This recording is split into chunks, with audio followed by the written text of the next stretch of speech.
السلام علیکم ورحمۃ اللہ وبرکاتہ۔ میں امید کرتی ہوں کہ آپ خیریت سے ہوں گے اور ایمان و صحت کی بہترین حالت میں ہوں گے۔ اللہ پاک آپ سب کو اور مجھے بھی اپنے گھروں میں خیر و عافیت نصیب فرمائے اور اللہ ہمارے دل کی ہر جائز حاجات کو قبول فرمائے۔ تو میں ویلکم کرتی ہوں آپ سب کو اپنے چینل میں۔ تو جیسا کہ آپ جانتے ہیں کہ یہ ہم تجوید کورس کر رہے ہیں، جس کے کچھ اسباق میں اپنی پچھلی ویڈیوز میں مکمل کر چکی ہوں۔ تو جس نے میری وہ ویڈیوز نہیں دیکھی ہیں تو پہلے میری وہ ویڈیوز کو دیکھیں اور میرے چینل کو سپورٹ کریں، ٹھیک ہے؟ تو آج جو ہمارا سبق ہے وہ ہے میم ساکن۔ پہلے ہم نے نون ساکن کے حالات پڑھے تھے، جو 4 حالات تھے، ٹھیک ہے، جو پچھلی ویڈیوز میں ہم پڑھ چکے ہیں، ٹھیک ہے نا؟ آج جو ہم پڑھ رہے ہیں وہ میم ساکن کی حالات ہے۔ تو میم ساکن کی 3 حالتیں ہیں، ٹھیک ہے، جو کون کون سی ہیں؟ ادغام شفوی، اظہار شفوی اور اخفاء شفوی، ٹھیک ہے؟ تو شروع کرتے ہیں۔ سب سے پہلے میم ساکن کے بعد میم آئے تو دونوں کو ملا کر غنّے کے ساتھ مشدد ادا کریں گے، مثلاً الیکم مرسلون، اس کو ادغام شفوی کہتے ہیں۔ اب آپ کہیں گے کہ شفوی کا کیا مطلب ہے؟ تو شفوی مطلب یہ ہے کہ ہونٹوں سے ادائیگی، کیونکہ میم چونکہ ہونٹوں سے ادا ہوتا ہے تو اس کے اندر ہم جو کچھ بھی کریں گے وہ ہونٹوں کے ساتھ ہی ادائیگی ہوگی، تو اس کو ہم غنّہ، ٹھیک ہے نا، ادغام شفوی کہتے ہیں۔ تو میم ساکن کے بعد میم آئے تو دونوں کو ملا کر غنّے کے ساتھ مشدد ادا کریں گے۔ ظاہری بات ہے جب میم ساکن کے بعد دوسرا اس کا ہم جنس لفظ آ جاتا ہے تو وہ آپس میں ادغام کر لیتے ہیں۔ ادغام کس صورت میں ہوتا ہے؟ جب 2 ایک جیسے حروف، ایک جنس کے حروف آپس میں ملتے ہیں تو ان کو ملا دیتے ہیں، تو اس کو ادغام کہتے ہیں۔ اور جب 2 میم ملتے ہیں تو وہاں پر ظاہری بات ہے غنّہ بھی لازمی ہوگا اور اس کو ادغام شفوی کہتے ہیں۔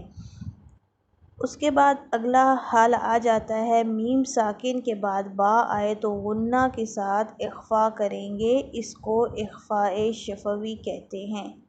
غنّہ بھی ہوگا لیکن ساتھ اخفاء بھی ہوگا، مثلاً وَمَا هُم بِمُؤْمِنِينَ۔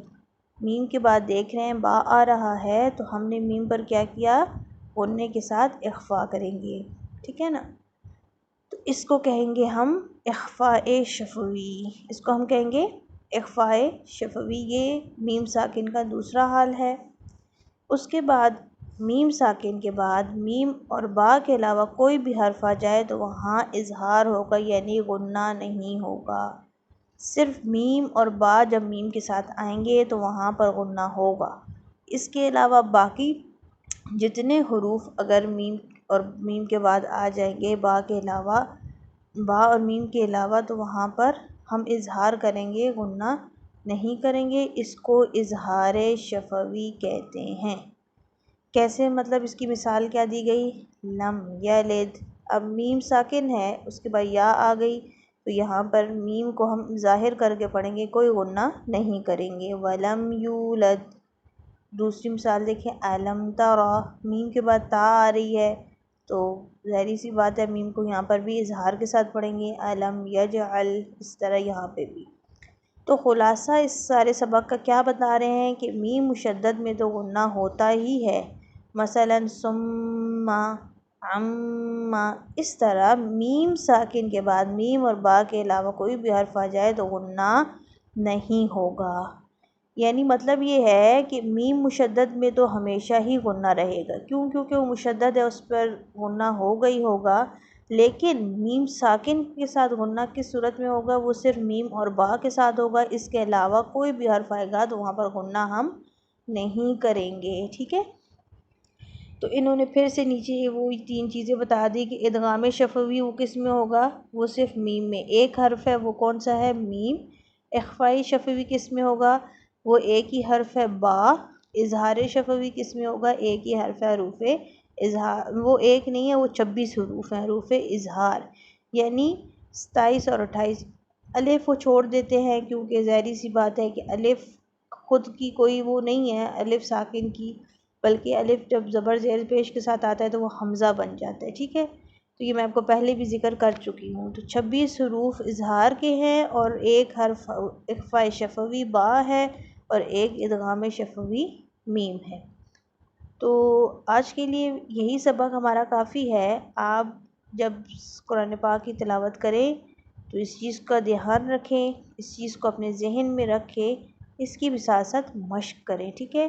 بلکہ ہم جتنا روزانہ پڑھتے ہیں اس کو روزانہ کی آپ مشق کیا کریں، قرآن پاک میں اس کی مثالیں ڈھونڈا کریں اور اپنے ذہن میں اس چیز کو ریوائز کریں کہ آج ہم نے یہ چیز پڑھی، آج ہم نے اس طرح اس کو پڑھا، ٹھیک ہے۔ تو اگلے سبق پھر ہم اگلی ویڈیو میں ہی کریں گے، کیونکہ ایک ویڈیو میں نہیں چاہتی کہ دو سبق ہوں اور آپ کے لیے مشکل پیدا ہو جائے۔ ایک ہی سبق کو اگر ہم اچھے طریقے سے سمجھ لیں تو وہ زیادہ بہتر ہے، بجائے اس کے کہ ہم زیادہ پڑھیں اور وہ آپ کو سمجھ نہ آئے، ٹھیک ہے۔ آرام اور سکون سے ہم لے کے چلیں گے اس تجوید کورس کو۔ تو آپ کو اگر یہ ویڈیوز پسند آ رہی ہیں، میرا کورس اگر آپ کو اچھا لگ رہا ہے تو آپ میری ویڈیوز کو لائک بھی کریں، آگے شیئر کریں، میرے چینل کو سبسکرائب کریں۔ ظاہری سی بات ہے، نیکی کی بات جب آپ آگے شیئر کریں گے تو اس میں آپ کا بھی حصہ ڈلتا جائے۔